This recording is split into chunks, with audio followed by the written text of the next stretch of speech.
Assalamualaikum warahmatullahi wabarakatuh. Waalaikumsalam warahmatullahi wabarakatuh. Selamat pagi. Pagi.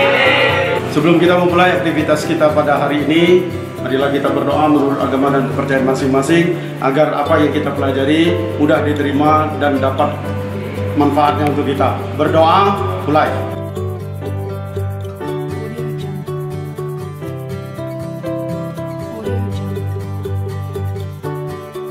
Doa selesai. Oke. Sebelum kita memulai memasuki job selanjutnya, minggu kemarin kita sudah membahas tentang suspensi. Minggu ini kita masuk dengan job sistem kemudi. Di mana sebelum kita masuk sistem kemudi, ada baiknya karena kita harus memberikan 5 menit tambahan batin atau mental. Mental hari ini, pendidikan mental hari ini Bapak ambil judul tentang bersyukur. Bersyukur. Kalimat bersyukur pada dasarnya lahir dari hati yang merasa berterima kasih kepada Yang Maha Kuasa. Bersyukur berarti kita berterima kasih dengan Yang Maha Kuasa setelah apa-apa yang diberikannya kepada kita yang sudah kita manfaatkan sebagaimana mestinya. Salah satu contohnya kita masih diberikannya kesehatan, ya, berpikir dengan baik pada hari ini sehingga kita berniat akan menjalankan aktivitas kita sebaik-baiknya.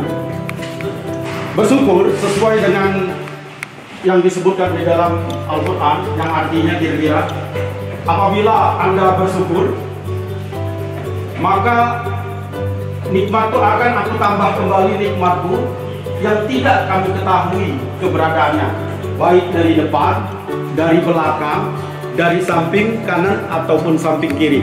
Artinya Tuhan memerintahkan kita secara tidak langsung. Bersyukur itu lahir dari hati apabila hati yang terpanggil setelah diberikan sesuatu mengucapkan terima kasih. Kalau kita sesama manusia, kita mengucapkan terima kasih. Begitu juga dengan Yang Maha Kuasa. Kita sudah diberikannya rezeki, kita masih bisa menghirup udara dengan gratis, ya, buang hajat dengan gratis, lempeng isi perut. Semuanya itu ada rasa syukurnya. Satu aja kita tertarik pedoman pelajaran. Misalnya BAB kita tidak lancar, latigo hari tidak setor, ya, latigo hari tidak setor, perut kembung. Padahal normalnya kalau kita makan dengan baik, berdoa dengan baik, BAB kita lancar, minimal pagi setor, enak keluar dari rumah menuju sekolah, tidak lagi sakit perut, tidak mules dan lain-lain. Itu satu contoh, baru satu contoh. Ribuan, bahkan kata Tuhan di dalam Al-Quran dikatakan, apabila kamu mau menghitung nikmatku, andai kata lautan dijadikan tintanya, dedaunan dijadikan kertasnya, maka tidak akan cukup menuliskan apa-apa yang menjadi nikmatku. Oleh karena itu, sebaliknya ancaman Tuhan cukup keras. Apabila kamu tidak tahu dan tidak mampu bersyukur, ingat, azabku sangat pedih. Jadi kesimpulannya, setiap harinya apabila kita sudah mengenyam suatu kenikmatan, kebahagiaan, atas sesuatu yang mengenakkan kita, ingat bahwa kita sudah diberi yang enak. Berterima kasih, bersyukur. Mudah-mudahan akan ditambah Tuhan lagi nikmat-nikmat yang lain. Ditambahkan dalam satu surat lagi, nikmatku yang mana lagi yang akan kamu ingkari. Faji lama irobikuma tukaziban. Nah, dari situ berarti kita wajib bersyukur. Itu saja rasanya untuk tambahan makanan batin kita hari ini. Kita masuk ke job pembelajaran kita.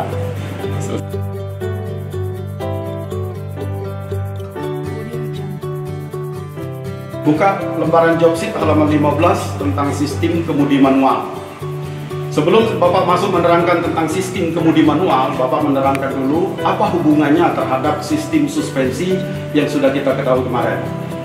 Pada dasarnya, 3 bagian pada kendaraan yang harus di checkpoint dan bekerja sama selalu. Kerjasamanya ini lebih erat dibandingkan dengan sistem yang lainnya. Apa 3 job itu tadi? Yang pertama sistem suspensi, yang kedua sistem kemudi, dan yang ketiga sistem roda dan ban. Muncul, aman. Roda dan ban, bantu. Roda dan ban. Dari ketiga job ini, bagian-bagian dari kendaraan yang 3 job ini, ya, itu sangat berhubungan erat. Hubungannya di mana? Terutama dapat kita lihat dan kita rasakan pada saat kendaraan ini beroperasi, berjalan. Nah, dia baru terasa di situ. Memang di dalam kerjasamanya bertiga itu dalam bentuk wujud setelan. Itu yang kita kenal dengan FWA, Front Wheel Alignment. Kita kenal dengan itu, Front Wheel Alignment. Front Wheel Alignment atau FWA tidak merupakan komponen, tetapi merupakan setelan-setelan antara komponen-komponen sistem kemudi dengan komponen-komponen sistem suspensi serta dengan roda dan bannya yang diatur sedemikian rupa agar laju kendaraan tersebut menjadi mulus, menjadi baik dan nyaman kita mengendarainya. Nah, sistem kemudi ini pada dasarnya terbagi dua. Sistem kemudi manual yang akan kita masuki dan sistem kemudi power. Sistem kemudi power atau disebut orang dengan power steering. Disebut orang dengan power steering atau sistem kemudi yang dibantu tenaga pengemudiannya dengan tenaga hidrolik atau pneumatik. Maka sistem kemudi yang dibantu dengan tenaga hidrolik dan pneumatik disebut sistem kemudi power atau kemudi power. Nah, jadi hubungan antara sistem suspensi justru terletak muaranya pada roda yang akan di setel, pada roda yang akan di setel. Misalnya pada FWA ada 5 macam: camber, caster, inclinasi kingpin, two angel, dan turning radius. 5 setelan ini dipasangkan dan wajib pada kendaraan. Catatan, apabila kendaraan Anda memiliki kendaraan penggerak roda depan, ya, penggerak roda depan, maka turning radiusnya atau sudut belok yang berhubungan dengan diferensial baru hilang karena tidak memakai diferensial lagi. Terbayang? Ya, turning radius itu adalah sudut belok yang diambil pada titik inti tengah diferensial menuju kedua belah roda depan. Yang menemukannya Exerman dan Genteo. Ya, masih orang Rusia juga. Nah, dia menemukan sudut belok ini. Ternyata apabila sudut belok ini dimanfaatkan dan di-setel pada roda, ya, kenyamanan dalam mengendarai kendaraan terutama pada saat berjalan belok, kendaraan mau berbelok, itu lebih ringan. Dan dia bekerja sama nanti dengan camber. Nah, kita nanti setelah sistem kemudi ini dan kita masuk ke kemudi power, baru kita masuk ke FWA. Kita akan belajar tentang bagaimana cara menyetel sporing, dan ini hubungannya di situ. Sporing atau yang kita lihat pada bengkel kita sekarang itu adalah bagian peralatan yang canggih untuk membuat camber, caster serentak dapat disetel. Tetapi kalau secara manual kita harus menyetelnya satu-satu. Dengan sistem peralatan kita yang baik sekarang ini, kita akan lebih mudah menyetel sporingnya. Batas ini ada pertanyaan? Arman mungkin ada pertanyaan? Sebelum menerangkan sistem kemudi, silakan. Ada apa saja komponen-komponen sistem kemudi? Oke, komponen-komponen sistem kemudinya. Ada yang lain dulu? Hubungan antara sistem kemudi, suspensi, roda dan ban, itu yang Bapak harapkan. Kalau memang sudah ngerti semua, alhamdulillah, kita langsung nanti lanjut ke praktek. Tidak ada? Ada? Pak, Ya. power steering itu masuk ke sistem suspensi, Pak? Ya, tidak. Power steering adalah bagian tambahan dari sistem kemudi. Jadi, komponen yang ditambahkan adalah pompa fan, tabung minyaknya atau pengukur minyaknya, dan blok atau rumah roda gigi kemudi yang didesain atau dibuat berbeda dengan yang manual. Karena dari rumah gigi kemudi inilah tenaga hidrolik itu akan ditekankan yang diukur oleh minyak. yang dipompakan melalui pompa fan. Jadi komponen power kemudi adalah komponen sistem kemudi, bukan suspensi. Ada yang lain? Ada yang lain? Oke, kalau tidak ada kita masuk ke sistem kemudi. Sebagaimana sudah kita ketahui, namanya aja kemudi. Kalau kita sambung dengan awalan dan akhiran, pengemudian. Artinya pengendalian. Jadi fungsi sistem kemudi adalah untuk mengendalikan laju kendaraan sesuai dengan keinginan si pengemudi. Dalam mengendalikan laju kendaraan, si pengemudi menginginkan bahwa gerakan roda kemudinya ringan, gerakan rodanya tidak berat dan tidak terseret. Pada saat berjalan lurus, roda berjalan sebagaimana mestinya seperti yang dikehendaki oleh caster. Itu harapan dari si pengemudian dari judul fungsi dan sistem kemudi tersebut. Jadi harapan si pengemudi, kendaraan tersebut dapat dikendalikannya dengan enjoy, dengan mudah, dengan enak.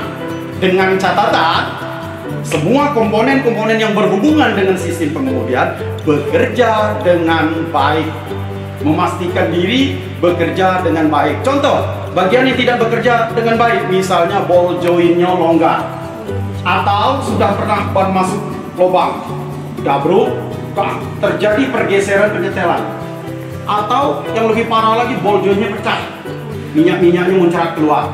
Akibatnya, salah satu roda yang ball jointnya pecah akan bermasalah, terutama dalam mengendalikan laju kendaraan. Nah, ini jadi fungsi sistem kemudi secara kesimpulan untuk mengendalikan lajunya kendaraan.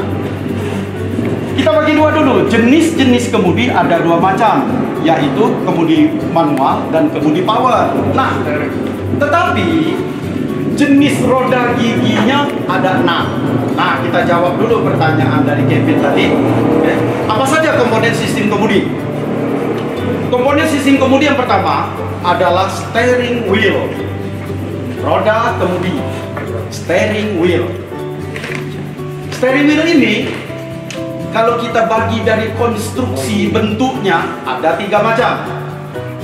Bentuk bundar, ya, bentuk oval, ya, bentuk oval dan bentuk terbelah.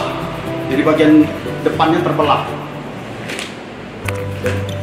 Pada mobil-mobil dengan kecepatan tinggi, Formula, F1 dan seterusnya, roda kemudi dibuat tidak bundar, tetapi berbentuk oval, bahkan bagian tengahnya dipotong.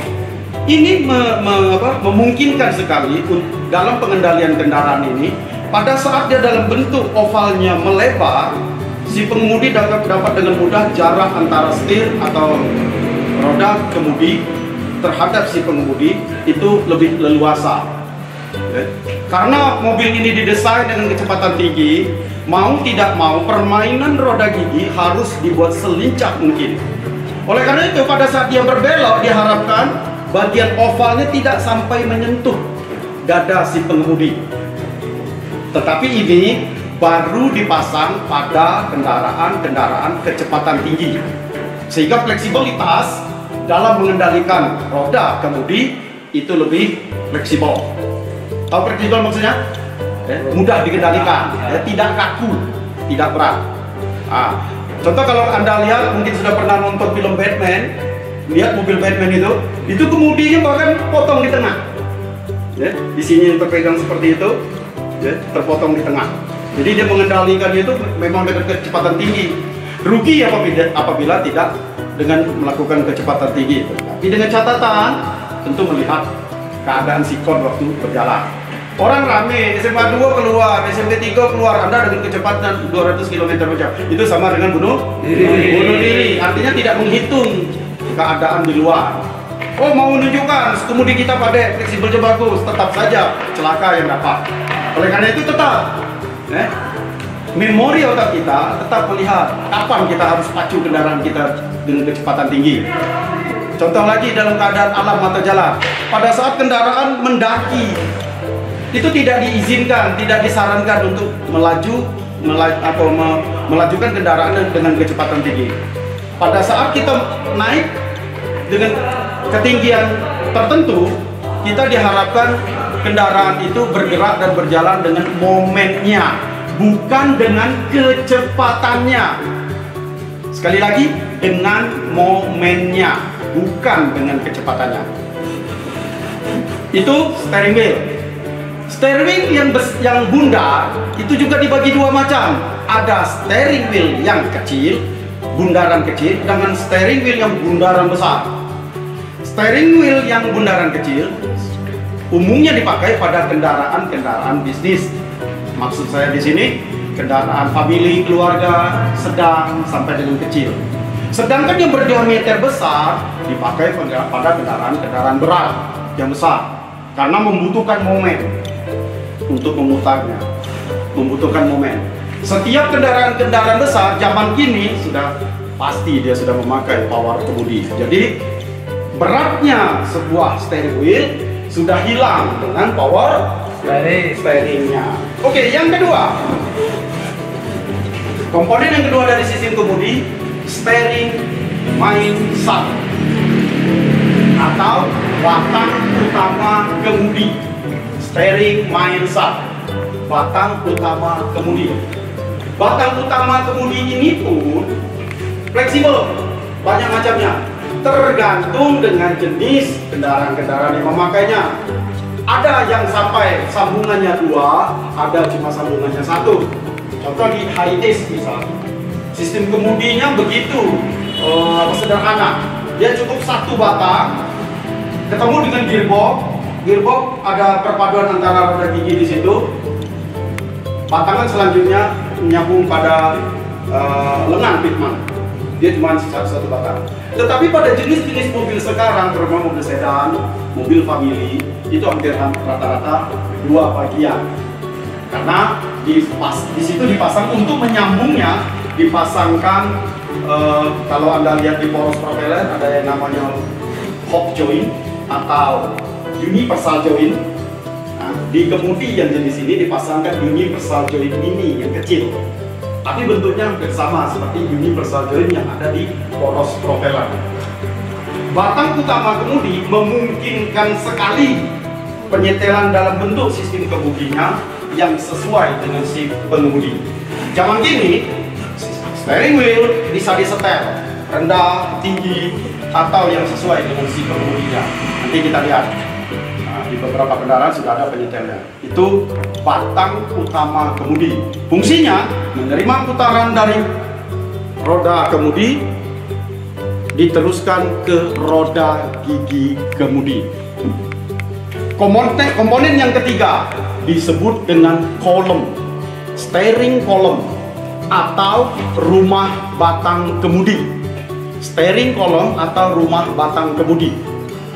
Rumah batang kemudi dengan batang kemudi dipadu sedemikian rupa ya, dalam hal melayani putaran roda kemudi yang menginginkan roda dan ban dapat diatur sedemikian oleh si pengemudi yang diinginkannya. Itu ada beberapa poin, terutama tentang keselamatan. Nah, di kolom inilah, kolom steering inilah dipasang kefleksibelan apabila terjadi benturan atau kendaraan tabrakan, itu sesetir bisa melorot sendiri turun ke bawah sehingga tidak terjadi benturan dada dengan si pengemudi. Itu salah satu yang dipasangkan joinnya dengan antara batang kemudi dengan rumah batang kemudi ya. Ada beberapa macam. Yang keempat, roda gigi kemudi. Roda gigi kemudi ya. Di roda gigi kemudi inilah ada bermacam-macam. Yang ini kita harus garis bawahi ya, garis bawahi ada 6 macam ya. Tetapi yang sekarang familiar dipakai tinggal 2, yaitu jenis rack and pinion dan jenis recul-culating valve. Apa yang 4 lagi? Dapat Anda lihat di halaman 15. Yang pertama, jenis worm and sector roller. 1 jenis worm and sector roller, 2 jenis worm and sector, konstruksinya dapat Anda lihat pada job sheet. 3. Jenis screw and pin. 4. Jenis screw and nut. 5. Jenis recul-culating ball seperti yang saya lihat, ini yang familiar. Dan yang keenam, jenis rack and pinion. Lalu kalau kita bandingkan lagi antara jenis recul-culating ball dengan rack and pinion, yang mana lebih banyak? Yang lebih banyak dipakai jenis rack and pinion. Nanti dapat kita lihat pada kendaraan. Itu kira-kira 4 komponen baru itu. Baru batas, roda, gigi kemudi. Jadi Anda harus teliti lihat antara roda gigi satu dengan jenis yang lain, 6-nya berbeda-beda dalam menangani servisnya. Berbeda-beda. Ya. Komponen yang selanjutnya setelah dari roda gigi kemudi, ada lengan pitman atau biasa disebut orang dengan pitman arm. Ada lengan pitman atau pitman arm. Ya. Lengan pitman atau pitman arm dapat Anda lihat pada gambar 28 di komponen-komponen itu. Ya. Ada lengan pitman. Setelah bak roda gigi kemudi, ya, temannya ada lengan idler, lengan nekel, ada di situ pitman arm. Ada pitman arm. Jadi 1 steering wheel, 2 steering wheel, 3 steering column, 4 steering gearbox. Ya. Ulangi, salah saya. Yang kelimanya gearbox dulu. Rumah kotak kemudi. Setelah roda gigi kemudi, rumahnya dulu. Ya, rumahnya dulu. Nah, rumah inilah yang membedakan antara power steering atau bukan power steering. Yang power steering tentunya rumah kemudinya kedap. Ada beberapa ventilasi atau tempat sirkulasi minyak beredar. Sedangkan yang manual tidak. Yang keenam baru lengan pitman. Yang ketujuh, yang keenam itu, yang ketujuh sambungan-sambungan kemudi. Ada T-rod, relay rod, dan T-rod end. Nah, itulah 7 komponen utama sistem kemudi manual. 7 komponen utama sistem kemudi manual. Batas ini ada pertanyaan? Anda sudah mengetahui tentang jenis-jenis roda gigi. Anda sudah mengetahui satu dengan yang lain hubungan komponen-komponen sistem kemudi sampai dengan hubungannya ke roda. Selanjutnya kita akan praktek. Kita akan buka, akan kita lihat bagian-bagian pada kendaraan tersebut. 7 bagian itu tadi. Setelah itu minggu besok kita akan masuk ke power kemudi. Batas sini ada pertanyaan? Oke, kalau tidak ada lagi kita lanjutkan ke praktek. Kesimpulan. Kita wajib menyimpulkan bahwa materi hari ini sistem kemudi penting. Dan sampai dengan detik ini kemudi diletakkan di depan pada kendaraan. Belum ada, kita lihat sistem kemudi diletakkan di belakang, terutama untuk kendaraan mobil. Ya. Atau 2, depan ada, belakang ada, bagi 2 nanti mobilnya. Ya. Lepas dia, satu ke sana, satu mundur. Jadi belum ada ditemukan. Kefleksibelan sistem kemudi akan bekerja sama dengan sistem suspensi. Ya. Bukan suspensi, suspensi. Ya. Kalau suspensi sama dengan tahu tempe rasanya. Suspensi. Terus pada sistem kemudi, hati-hati yang harus kita perhatikan, terutama pada kemudi power, jangan sampai pembukaan katup, kedua katup yang diukur tekanannya atau kendaraan sedang mati. Power kemudi atau roda kemudi Anda putar-putar, itu akan terjadi kebocoran. Jadi tidak boleh. Selain keras atau tidak mau dia melayani, dia juga tidak bisa bergerak. Artinya, power kemudi akan bekerja apabila mesin beroperasi. Jadi jangan sekali-sekali kalau mesin tidak hidup, tidak beroperasi, setir diputar-putar. Tidak boleh. Karena dia akan terkunci, tertahan. Oke, batas ini. Nah, batas ini materi sistem kemudi yang saya sampaikan untuk sistem kemudi manual. Selanjutnya kita menuju ke mobil praktek. Kalau tidak ada lagi, mohon maaf atas segala sesuatu informasi kurang atau lebih. Kalau kurang silakan pertanyakan. Kalau lebih, alhamdulillah, kita tetap harus menuju penguasaan materinya betul-betul kita kuasai. Ada lagi? Oke, kalau tidak ada, kita akhiri. Wabillahi taufiq wal hidayah. Wassalamualaikum warahmatullahi wabarakatuh. Selanjutnya,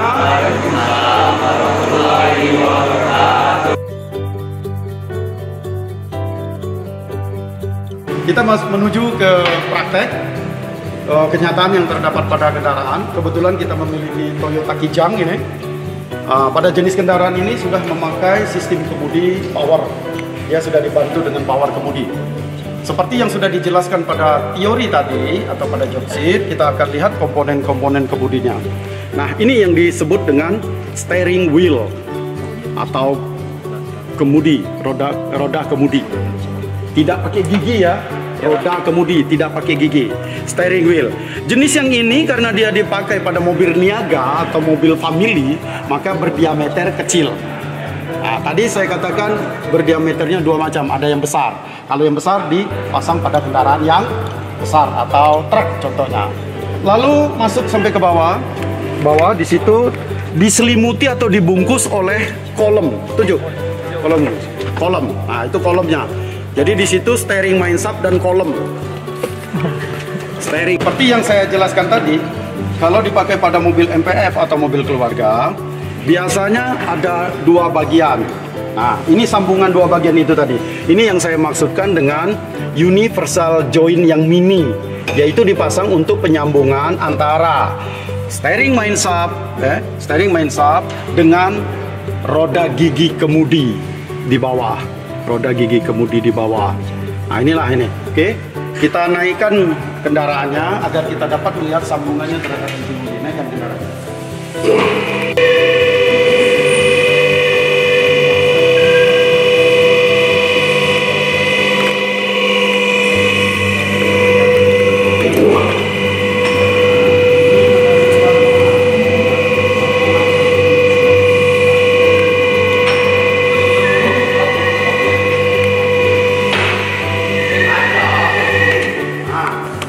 Kalau kendaraannya sudah diangkat seperti ini, kita dapat melihat, menentukan bahwa jenis sistem kemudinya jenis apa. Nah, menurut Diki, sistem kemudi jenis ini jenis apa, Diki? Rak pinion, Pak. Nah, jenis rack and pinion. Nah, komponen yang di atas tadi, yang sambungan dari steering mindshap, itu akan tergabung di gearbox. Nah, di dalam gearbox ini ada roda gigi. Seterusnya menyambung ke raknya. Dari rak akan ketemu dengan ball joint. Nah, di sini tirut untuk menyetel, ya, tirut end untuk menyetel camber. Keadaan kemiringan roda depan ini yang disesuaikan dengan aturan mainnya. Nah, selanjutnya siswa sekalian akan membongkar dan memasang sistem kemudi ini. Batas ini pembelajaran kita untuk tahapan Bapak anggap selesai. Selanjutnya kita praktek membongkar dan memasang. Ada pertanyaan batas ini? Siap semua? Ya. Oke. Batas ini saya ucapkan terima kasih. Teori pengantar praktek sudah kita lakukan, tinggal kita prakteknya.